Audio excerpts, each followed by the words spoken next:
नमस्कार, the daily show में आपका स्वागत है। मैं हूं मुकेश कुमार। दोस्तों, संसद परिसर में हुई मामूली झड़प और धक्का-मुक्की का मोदी सरकार ने बड़ा रूप दे दिया है। मोदी सरकार ने उसे बड़ा तूल दे दिया है। उसने नेता प्रतिपक्ष राहुल गांधी के खिलाफ एफआईआर दर्ज करवाई है और जिसमें बहुत ही गंभीर किस्म के आरोप भी लगाए गए हैं। अगर ये आरोप सिद्ध हो जाएं, तो राहुल को 7 साल की सजा भी हो सकती है। लेकिन जाहिर है कि ये एफआईआर धमकाने वाली कार्रवाई ज़्यादा है और उसमें उतना दम नहीं है। अगर दम होता तो सरकार ने अभी तक सीसीटीवी के फुटेज वायरल करवा दिए होते। ये भी अभी तक किसी तरह से साबित नहीं होता दिख रहा है कि जिन 2 सांसदों को चोटें आई हैं, उनको राहुल गांधी ने धक्का मारा था। नागालैंड की जिस महिला सांसद से राहुल के खिलाफ शिकायत करवाई गई है, वो भी बहुत ही हास्यास्पद लगती है। लेकिन सवाल ये उठता है कि मोदी सरकार ऐसा कर क्यों रही है? वह लोकतांत्रिक और संसदीय परंपराओं की धज्जियां क्यों उड़ा रही है? क्या इसका एकमात्र मकसद अमित शाह को बचाना है और उनके द्वारा अंबेडकर के अपमान के मुद्दे से लोगों का ध्यान हटाना है? सवाल ये भी है कि अगर मोदी सरकार नेता प्रतिपक्ष के साथ इस तरह से पेश आ रही है, तो इसका क्या मतलब है? राहुल गांधी को क्या वो बदनाम करना चाहती है, उन्हें परेशान करना चाहती है? और अगर उसका यही इरादा है, तो क्या वो इसमें कामयाब हो सकती है? कहीं उसका ये दांव उल्टा तो नहीं पड़ेगा? हमारे साथ वरिष्ठ पत्रकार विनोद शर्मा हैं, तो आइए उनसे इन तमाम सवालों के जवाब माँगते हैं और समझते हैं कि जो कुछ संसद में घटित हुआ है पिछले 1 हफ्ते के दौरान, उसके क्या मायने हैं? विनोद जी, कार्यक्रम में आपका बहुत-बहुत स्वागत है। शुक्रिया। मेरा पहला सवाल तो ये है कि जिस तरह से राहुल गांधी के खिलाफ ये एफआईआर दर्ज कराई गई है, उससे आपको क्या लगता है सरकार के इरादे क्या हैं? क्या वो सचमुच में राहुल गांधी को गिरफ्तार भी कर सकती है? राहुल गांधी उसे अपनी राह के बहुत बड़े रोड़े लगने लगे हैं। वो उनको किसी भी तरह से रास्ते से हटाने की जिद ठाने बैठी है। क्या लग रहा है आपको?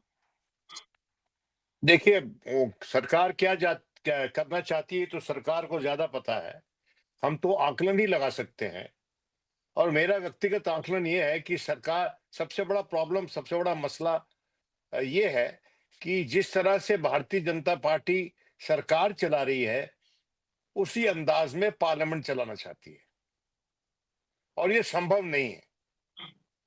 अगर ऐसा करेंगे, देखिए क्या किया उन्होंने अब कि सारा विपक्ष जिसमें कि मतभेद उत्पन्न हो रहे थे विभिन्न मुद्दों पर, वो एकमुठ हो गया, एकजुट हो गया है, फिर दोबारा। और ये जो उन्होंने मुकदमा एक बीजेपी के मेंबर ऑफ पार्लियामेंट की कंप्लेंट पे, उसमें प्रमा फेसाई एविडेंस कहाँ है? वो जो सीसीटीवी पे आना चाहिए, पता चलना चाहिए हमको जी कि राहुल गांधी, उनका दावा यह है कि राहुल गांधी भारतीय जनता पार्टी के एमपीज का जो झुंड खड़ा था मकर द्वार पे, उसका चीरता हुआ अंदर चला गया। यही है ना उनकी कहानी। तो फिर उस पल के सीसीटीवी कहाँ है? ये वीडियो फुटेज कहाँ है? कहीं और जो पहला बयान सारंगी साहब ने, जो कि बहुत ही फेमस आदमी है, जब मैंने इनका नाम पहली बार सुना था, जब स्टेन फादर ग्राहम स्टेन जो है, उनका केस हुआ था उड़ीसा में, और सबसे पहले मैंने इनकी ख्याति उस वक्त, उससे मैं परिचित। अब ये बार बार दोहराया जा रहा है, 60 बरस के हैं, कितने भी बरस के हैं। देखिए उनकी जो ट्रेनिंग हुई है, उससे पता चलता है कि वो कोई बहुत नाजुक जान नहीं होना चाहिए उनको। लेकिन फिर भी अगर उनको चोट लगी है तो हम उसको मजाक नहीं उड़ा रहे। हम सिर्फ ये पूछ रहे हैं कि जिस पल पे राहुल गांधी ने उनको धक्का दिया, या जिस पल वो गिरे, उस एमपी के धक्का देने से, जिस एमपी को पीछे से राहुल गांधी ने धक्का दिया, तो उस पल के सीसीटीवी फुटेज कहाँ है क्या जी। कहीं पे? और अगर ये एफआईआर हो गई है नेता विपक्ष पर, तो अभी तक जो स्पीकर साहब हैं, who is the custodian of the house and the premises, उन्होंने अभी तक ये बताया क्यों नहीं सीसीटीवी, भाई ऐसा हुआ और ऐसा नहीं हुआ। अब आप क्या पार्लियामेंट के भीतर की व्यवस्था पुलिस पे छोड़ देंगे? स्थानीय पुलिस पे छोड़ देंगे। वहां पर पहले हमारा वॉच एंड वार्ड होता था, उसके बाद उन्होंने कोई दूसरा पुलिस फोर्स लगाया जो कि अकाउंटेबल है स्पीकर को। स्पीकर साहब का उसपे स्पीकर का अथॉरिटी चलता है, जुरिस्डिक्शन स्पीकर साहब की है। तो क्या उनसे पूछा? और ये माना जाता है कि जुरिस्डिक्शन स्पीकर साहब की है, हालांकि पुलिस तो रिपोर्ट करती है दिल्ली की होम मिनिस्ट्री को। तो ये थोड़ा विरोधाभास है इस पूरे सिस्टम में, लेकिन फिर भी ये मान लेते हैं कि ये पुलिस का जो दल वहां पर सुरक्षा व्यवस्था करता है या कर रहा है, हो, क्या वो रिपोर्ट करता है स्पीकर साहब को? और अगर करता है तो क्या ये कर्तव्य नहीं बनता है माननीय स्पीकर साहब का कि जल्दी से जल्दी इस बात का पर्दाफाश किया जाए कि क्या पुख्ता एविडेंस है राहुल गांधी के खिलाफ ये केस दर्ज करने का? क्या और तो इसमें कई विपक्ष बदनीति नहीं दिखती है कि जिस तरह की धाराएं लगाई गई हैं एफआईआर में, अनुराग ठाकुर और बांसुरी स्वराज, ये दो बीजेपी के बड़े महत्वपूर्ण नेता रिपोर्ट दर्ज कराने गए, और इस धाराएं जो जिसमें 7 साल की सजा भी है, यानी मतलब लगभग अटेम्प्ट टू मर्डर तक की बात हो रही है उसमें। ये ये अब ये जो जी डॉक्टर साहब, ये क्या पता कि कौन महत्वपूर्ण है भारतीय जनता पार्टी में? टॉप 2 के बाद कोई है महत्वपूर्ण क्या? मुझे तो नहीं पता कोई महत्वपूर्ण है। ऐसी व्यवस्था में आदेशों का पालन करते हैं। मैं जान के हुक्म के गुलाम शब्द इस्तेमाल नहीं कर रहा हूं।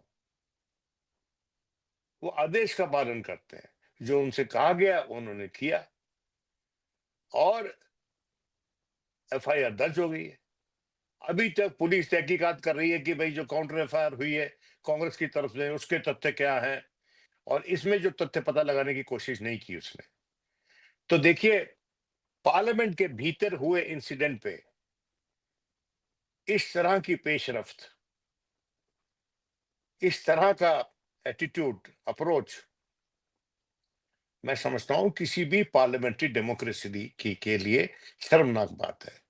सबसे पहला तो ऐसा इंसिडेंट हो जाना, और दूसरा कि जब हो गया है और उसके बाद जब केस दर्ज हो गया है नेता विपक्ष पर, तो उससे पहले वो एविडेंस जनता के सामने, जिस जनता के मैंडेट के चलते वो आज के दिन नेता विपक्ष है।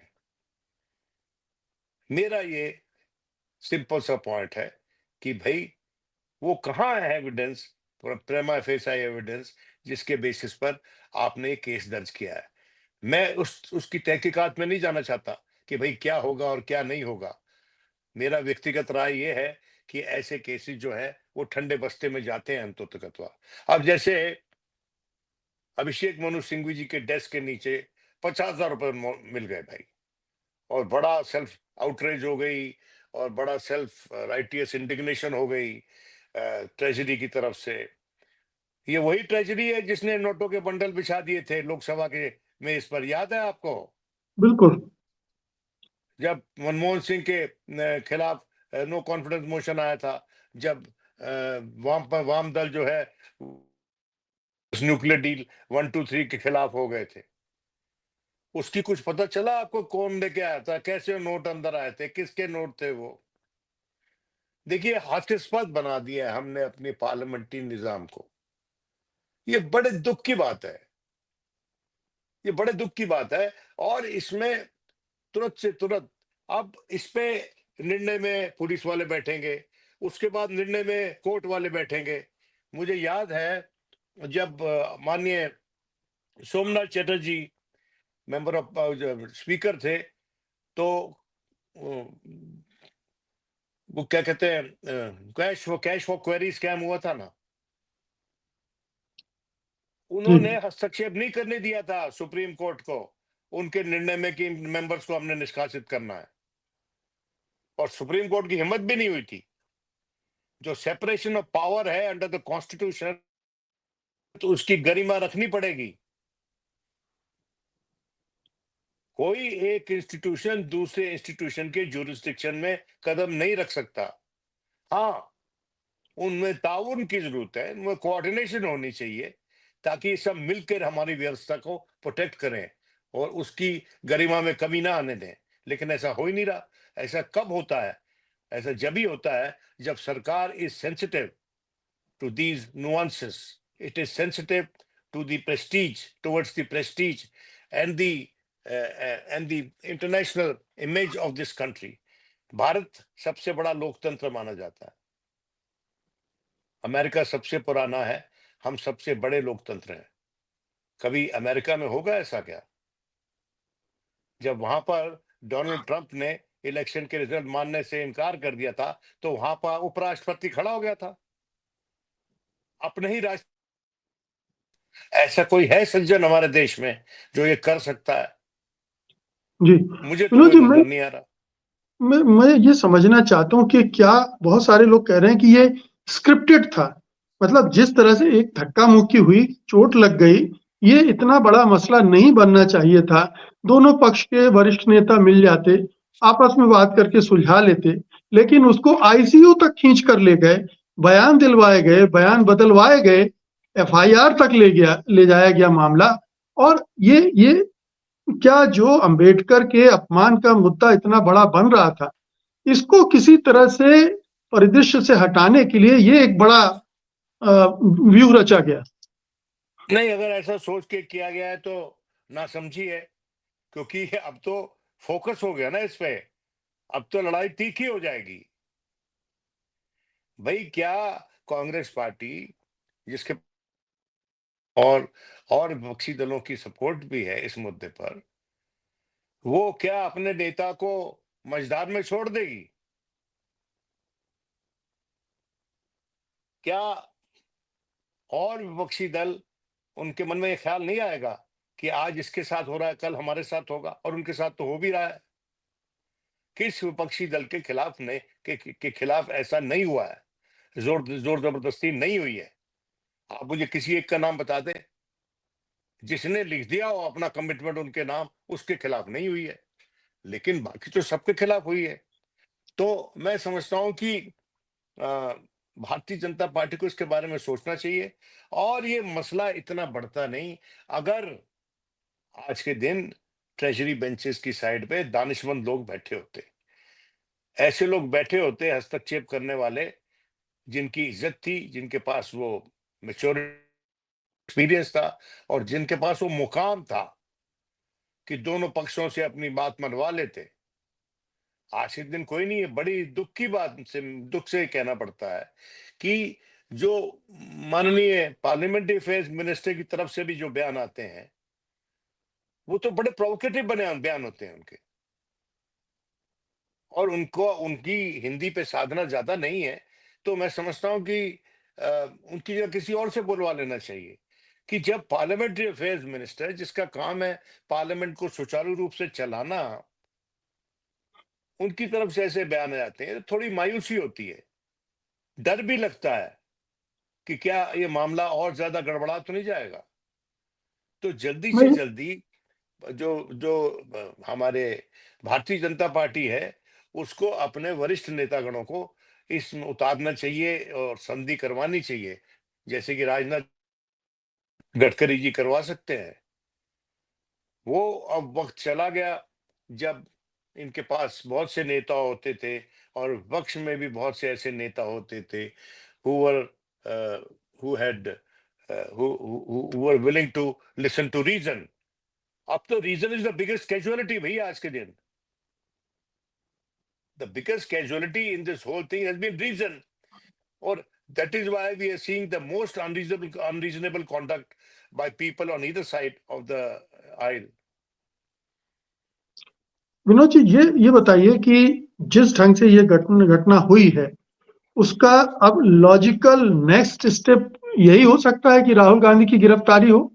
अगर ये सरकार इस हद तक उसको मामले को बढ़ा रही है, तो क्या यही यहाँ तक भी जाएगी सरकार?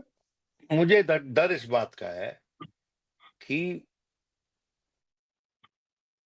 अगर इनके पास एविडेंस नहीं है, जैसा कि हम डे वन से इनसे पूछ रहे हैं, इनके पास वो मूविंग पिक्चर्स नहीं है जो ये इस्टेब्लिश कर दे इनके आरोप जो राहुल गांधी के खिलाफ है, तो इसमें कोर्ट का इंटरवेंशन होगा और हमारी संसद की बेइज्जती होगी।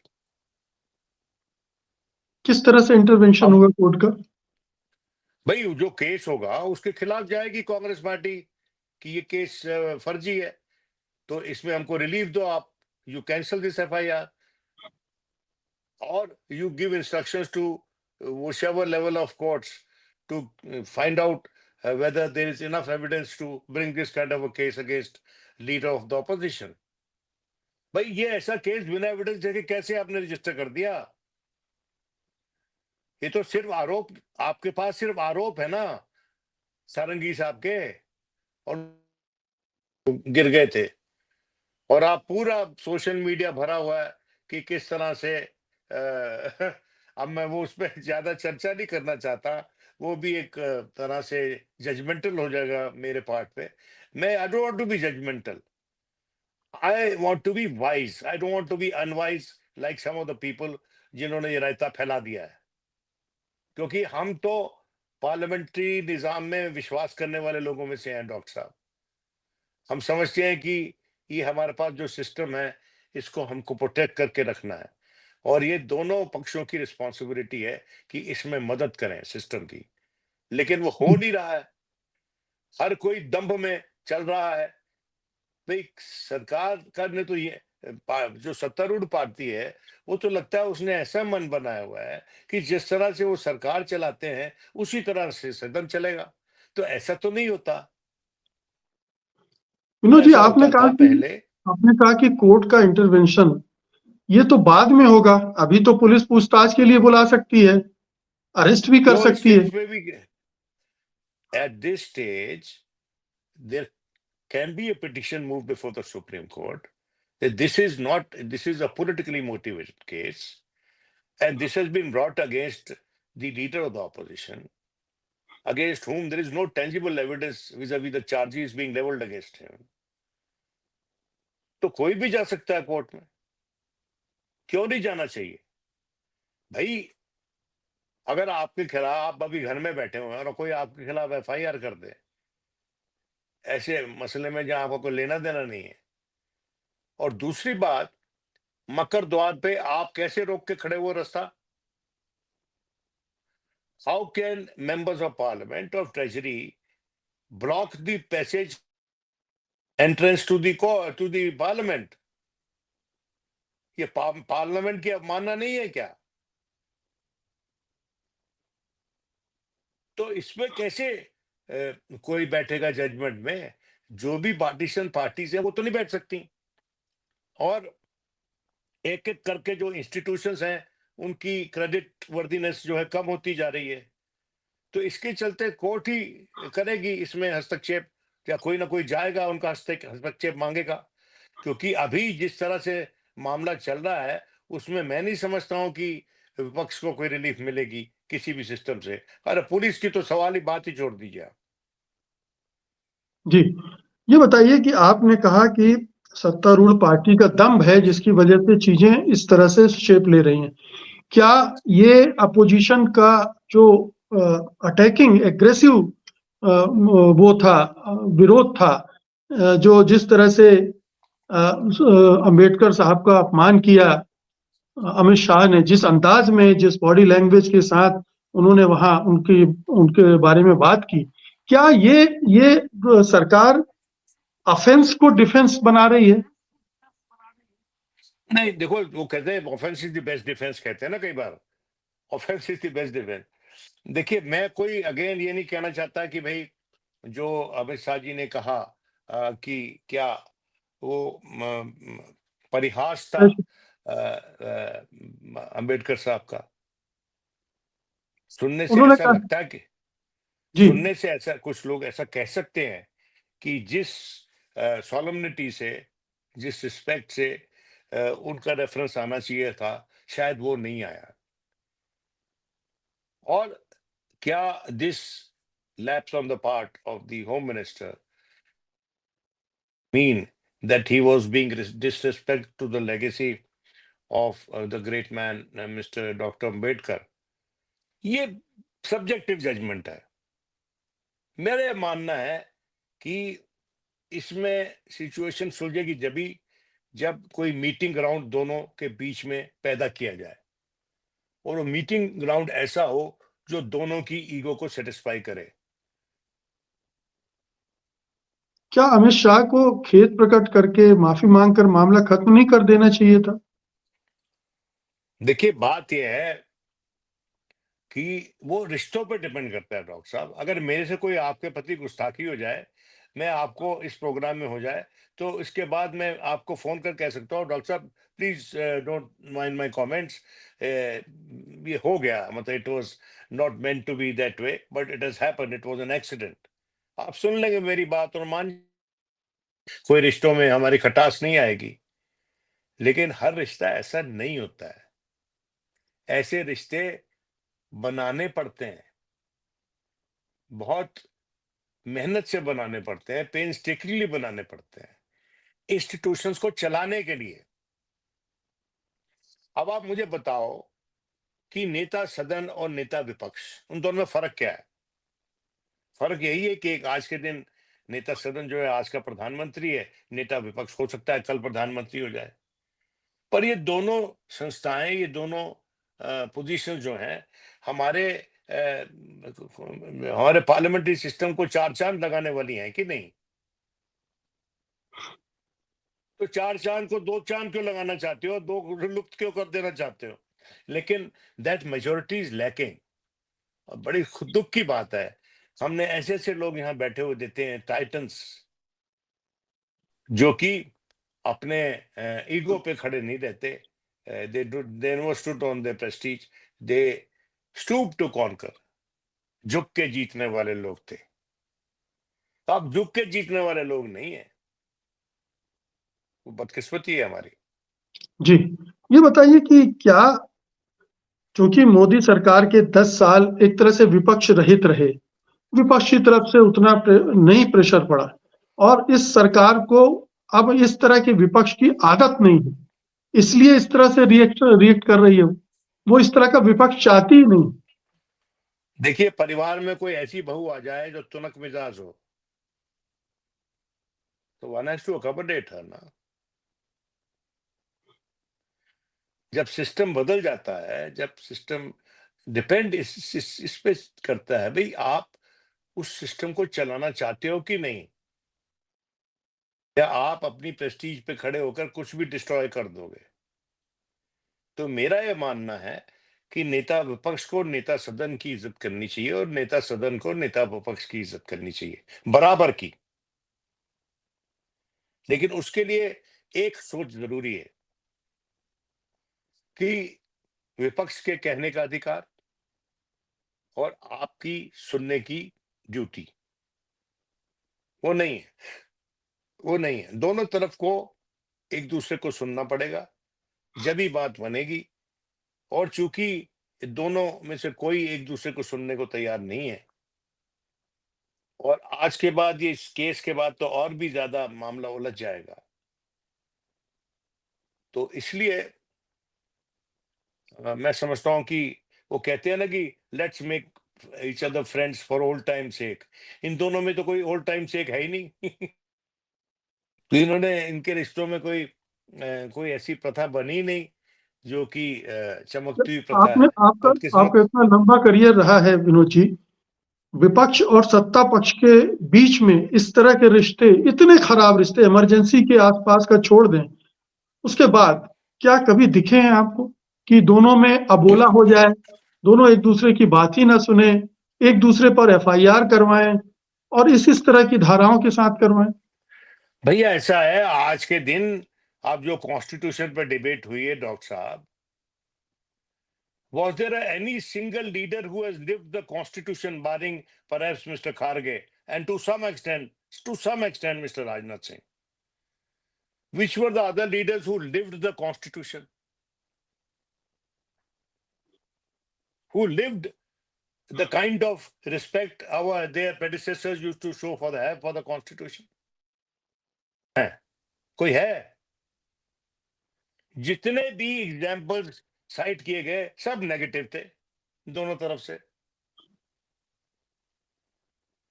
तो इसलिए दिस ये बहस हुई है, ये बहस ही बड़ी ही मायूस करने वाली बहस थी।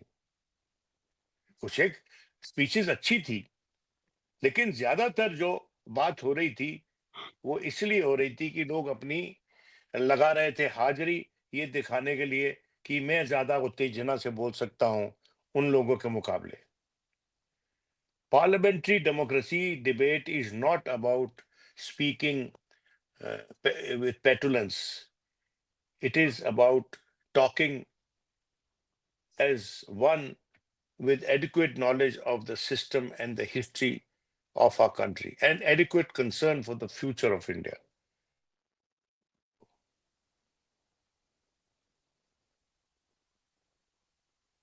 विनोद जी, ये बताइए कि अभी आपने कहा कि सत्ता पक्ष के इस व्यवहार ने विपक्ष को फिर से एकजुट कर दिया है। तो आपको क्या लग रहा है, ये अंबेडकर वाला मुद्दा और विपक्ष की एकता अब यहाँ से कहाँ जा रही है? देखिए, आप उस पे देखिए, ये विपक्ष की एकता जो है, ये भी कुछ मतलब बड़ा handle with care type of वो आता है ना, हम लोग कहीं पर फ्रेजाइल। कांच जी, के बर्तन बेचते हैं, तो उस पे लिख दिया जाता है ऊपर हैंडल विद केयर। जी, तो ये एकजुटता जो विपक्षी दलों की है, वो इट इज वेरी प्रिकेरियसली कंस्ट्रक्टेड, पर फिर भी ये लोग इकट्ठे अब इसके बाद ये मुतमईन हो जाएंगे कि हमारा इकट्ठे रहना जरूरी है। आज का सत्तारूढ़ दल है, वो हमारे साथ क्या कर गुजरेगा हमें पता नहीं। तो ये दैट लेवल ऑफ अनसर्टनिटी जब होता है और डिस्ट्रस्ट होता है, तो उसमें बड़े बड़े जो और मैं ये नहीं कह रहा हूं कि हो जाएगा, पर उसमें बड़ी बड़ी सरकारें हिल जाती हैं, और ये ध्यान रखना चाहिए आज के सत्तारूढ़ दल को भी। और एक लेवल पे ये डिस्ट्रस्ट नहीं फैल रहा, एक तो ये पॉलिटिकल लेवल पे तो है ही, और जो सोसाइटल लेवल पे फैल रहा है, ये जिसके बारे में आज मोहन भगवत जी ने बोला है कि हर किसी गड़े मुर्दे को मत उखाड़ो, हर कोई पत्थर मत उखाड़ के बोलो ये मंदिर था, वो जो उनको बोलने पे मजबूर होना पड़ा है। और वो महानुभाव जो जिन्होंने ये ऑबिटर दिखता एक कमेंट दे दिया, जिसको मेंशन उन्होंने तफसीर से अपनी स्पीकिंग रिटर्न जजमेंट में नहीं किया, मैं समझता हूं he should be apologetic for what he has done. बिल्कुल। चंद्रचूड़ को माफी मांगनी चाहिए अपने उस किए की जिसकी वजह से ये सब हुआ है। लेकिन मेरा सवाल ये था कि यहाँ से ये राजनीति होना किधर तो जाए? वैसे भी था, होना तो वैसे भी था, लेकिन अब उनको एक रीजन मिल गया है, एक एक्सक्यूज मिल गई है कि सुप्रीम कोर्ट ने ऐसा कहा, और भी चीफ जस्टिस ने कहा।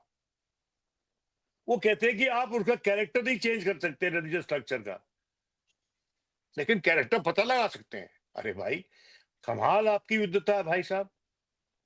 यानी इसका मतलब ये है कि आपको you do not know the nature of the beast you are trying to tame, कि that you ended up letting loose the beast of religious fundamentalism. बिल्कुल। मेरा सवाल तो उसका जवाब मुझे चाहिए। यहाँ से कैसे बदलेगी जी, राजनीति? क्योंकि ये माना जा रहा है कि ये जो अंबेडकर का मसला है बहुत सेंसिटिव है। हमने देखा कि लोकसभा चुनाव के दौरान भी जिस तरह से आरक्षण, संविधान, ये सब मुद्दे बने और उसका असर हुआ। क्या आपको लग रहा है कि ये अंबेडकर और जिस तरह से अब जो नया मतदाता वर्ग है, उसमें जो दलित, आदिवासी, पिछड़े वर्ग उठकर खड़े हुए हैं, उसमें ये इस मुद्दे में इतनी पोटेंशियल है कि चीजें बहुत दूसरे तरह से शेप ले सकती। देखिए, हमारा जो दलित समाज है, हमारे जो ऑप्रेस्ड क्लासेस हैं, वो आज के दिन एक बड़ा क्या कहना चाहिए, they are a big social group with which is with clout. ये बड़े सोशल ग्रुप हैं, ओबीसी, दलित, और इनको आज के दिन ये सब जो अंबेडकर साहब के साथ हुआ है, वो एक जमाने में जो अपर कास्ट होती थी, नोटेबली द ब्राह्मण्स, उनके पास ये वजूद होता था कि जो दलित थे उनकी बातों से मुतमईन हो जाते थे, इन्फ्लुएंस हो जाते थे उनके कहने से। लेकिन आज के दिन वो स्थिति पलट गई है। That community not willing anymore to be led by its nose by any other social group. को उनको आज के दिन अपनी अहमियत का एहसास है, उनको इस बात का भी एहसास है और इस बात का भी गुस्सा है कि कब तक हमको आप इग्नोर करके अपनी रोटी सेकेंगे। कुछ किया गया है दलित भाइयों के लिए आजादी की आजादी के बाद पिछले 75 वर्ष में, लेकिन वो पर्याप्त नहीं है अभी भी। और जो सत्तारूढ़ दल है आज का, उसको ये सोचना चाहिए, समझना चाहिए कि जो जो कुछ अनाज देते हो आप मुफ्त में, उसके मुफ्त के अनाज के चलते आप किसी कम्युनिटी, किसी भी सोशल ग्रुप की सेल्फ रिस्पेक्ट नहीं खरीद सकते। और जो अम्बेडकर साहब के बारे में जो आरोप लगाए जा रहे हैं सत्तारूढ़ दल पर, वो जो आरोप है वो सहेंगे नहीं, वो उसको पर्सनली लेते हैं। वो ये सोचते हैं कि हमारे सबसे बड़े नेता और एक तरह से हमारे भगवान, जिन्होंने हमारे लिए इतना कुछ किया, उनका अपमान हुआ है।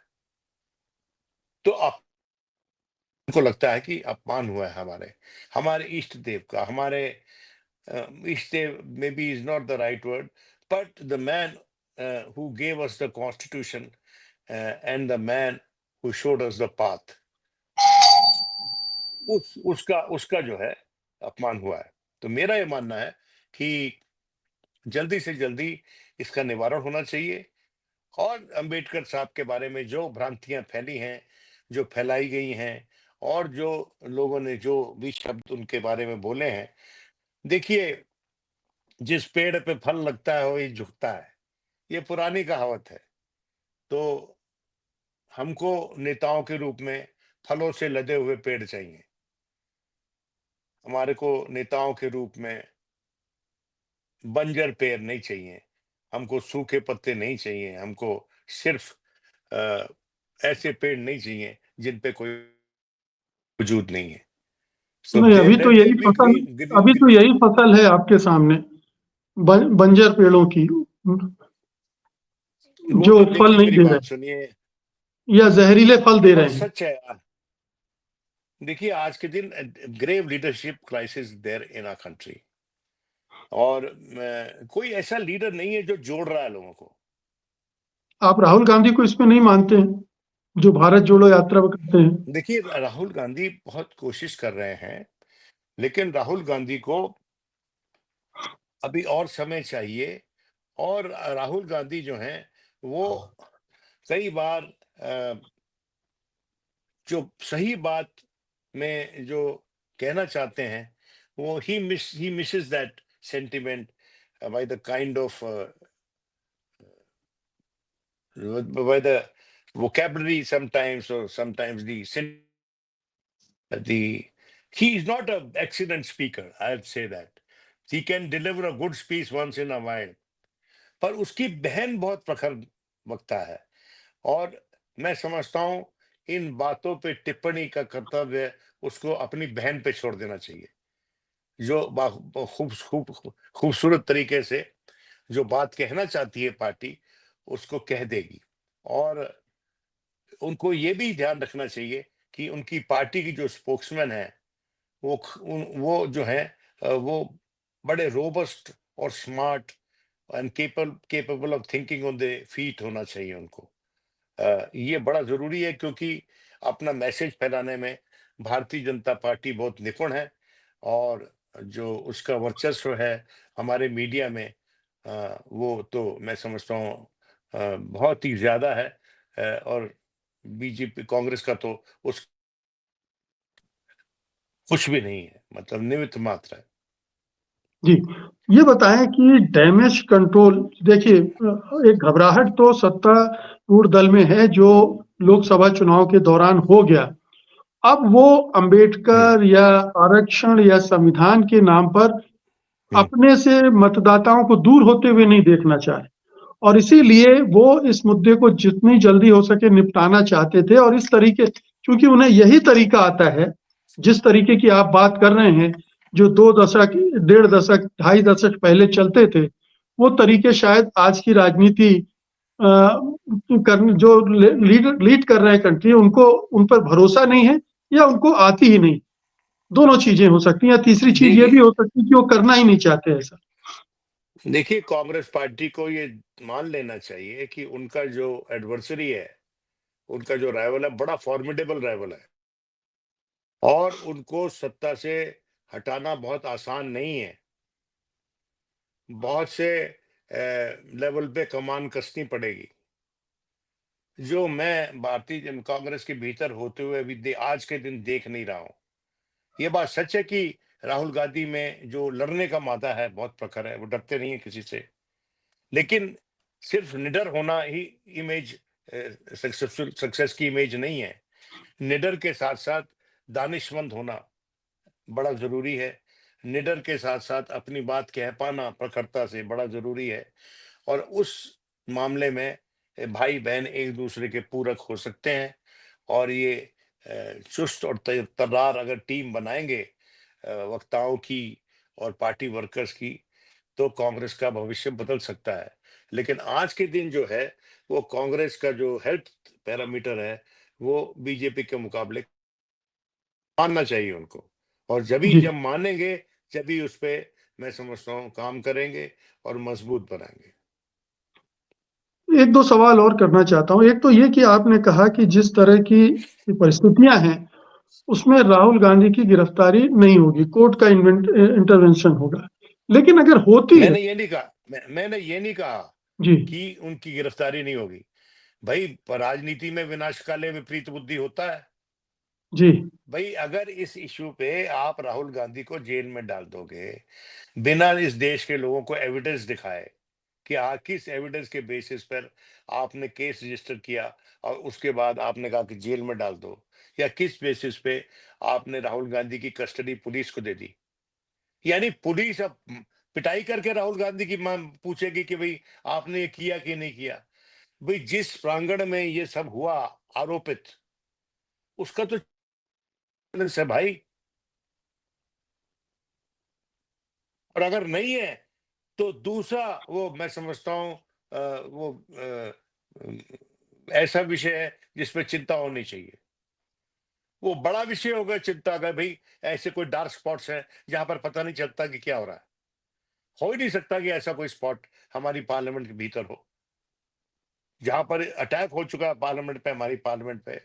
और वहां पर ये तो मेन जितना एंट्री है, बल, ये तो मेन एंट्री है, जहाँ से हाँ संसद में हाँ, प्रवेश मकर करके जहाँ मकर मकर मकर तो मकर द्वार है ना। मकर द्वार। तो जी, ये मेन मेन एंट्री पॉइंट है। तो वहां पर अगर ये सर्वेलेंस आपकी फेल कर रही है, तो फिर तो मैं समझता हूँ कि मैनी हेड्स शुड रोल। लेकिन मेरा ये मानना है कि जरूर इनके पास अगर ये इंसिडेंट होता तो एविडेंस होता और अभी तक इन्होंने प्रसारित कर दिया होता। क्योंकि अभी तक प्रसारित नहीं हुआ है, तो उससे और उस शक का निवारण माननीय स्पीकर साहब भी कर सकते हैं। जी। लेकिन मेरा सवाल फिर वही है कि अगर अरेस्ट होती है तो ये भारतीय राजनीति पर के मामले में इस किस तरह का आप वो मोड़ किस तरह से देखते हैं? क्या टर्निंग पॉइंट इट बड़ा कैन इट होगा? कैन ये अर्थक्वेक इट की विल तरह बी होगा? It will be a weapon which will cut both ways. जब ये तलवार निकलेगी तो दोनों तरफ काटेगी। सर ये देखना ये होगा कि किस तरफ ज्यादा काट रही है और किस तरफ नहीं काट रही।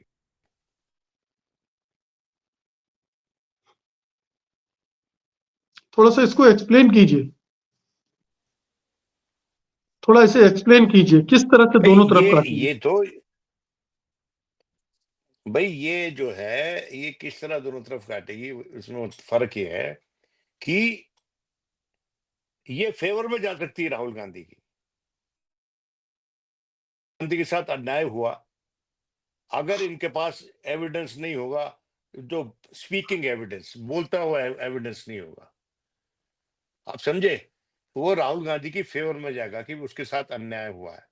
और आखिर में ये पता चला कि भाई इनके पास कुछ एविडेंस था नहीं, वैसे ही आरोप लगा के इन्होंने ये कर दिया है, तो उससे नुकसान हो जाएगा भारतीय जनता पार्टी को। और एविडेंस निकल आता है तो फिर विपक्ष को बहुत बड़ा नुकसान होगा। आपको लगता है कि सबूत के निकलने की भी कोई संभावना है? मैं आज के दिन I will bet on they having no evidence. आज के दिन मैं गलत हो सकता हूं, मेरे पास कोई इंफॉर्मेशन है नहीं, किसी के पास भी नहीं है। अगर विपक्ष के पास होती तो अभी तक वो भी प्रसारित कर दिए होते। जी। अंत में मेरा ये सवाल है कि ये जो कुछ हो रहा है, ये मोदी की लेगेसी को किस तरह से एस्टेब्लिश करने जा रहा है? जहां आज जिस मोड़ पर ले देखिए आई है ये लेगेसी, सरकार। देखिए बात यह है कि लेगेसी हम अभी डिस्कस ना करें। लेगेसी तो जब डिस्कस होती है जब किसी का कार्यकाल खत्म हो जाता है या समाप्त हो जाता है, तो it is too early to जज एनीवन्स लेगेसी। इसको दूसरे तरह से पूछ लेता हूं मैं। ये मोमेंट पिछले 10-11 सालों के शासनकाल में किस तरह से देख रहे हैं आप? It is a movement which is hurting our system, हमारे देश की इमेज को हर्ट कर रही है। सरकार की इमेज को तो कर ही रही है और विपक्ष की इमेज को भी कर रही है। हर किसी को इससे नुकसान हो रहा है। सिर्फ अनुपात करके ही पता लगाया जा सकता है कि इस नुकसान के मध्य में किसको फायदा हुआ। लेकिन उसके लिए हमें, अभी तो we are just talking in the air in vacuum, हमको पता ही नहीं कि एविडेंस है कि नहीं है। लगता है कि नहीं है, लेकिन ये डंके की चोट पर नहीं कह सकते कि नहीं है। क्या अंतिम सवाल है मेरा, क्या आपको लगता है कि इस पूरे मसले पर सरकार फंस गई है? वो ना आगे जा पा रही, ना पीछे जा पा रही है।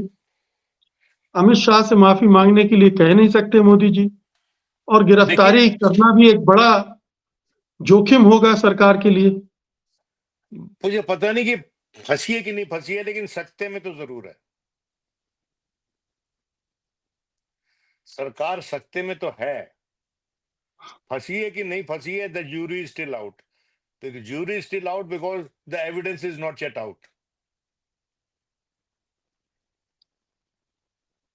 ठीक बात। बहुत बहुत शुक्रिया विनोद जी, हमसे बातचीत करने के लिए। धन्यवाद आपका। नमस्कार। Bye bye. Bye bye doctor साहब।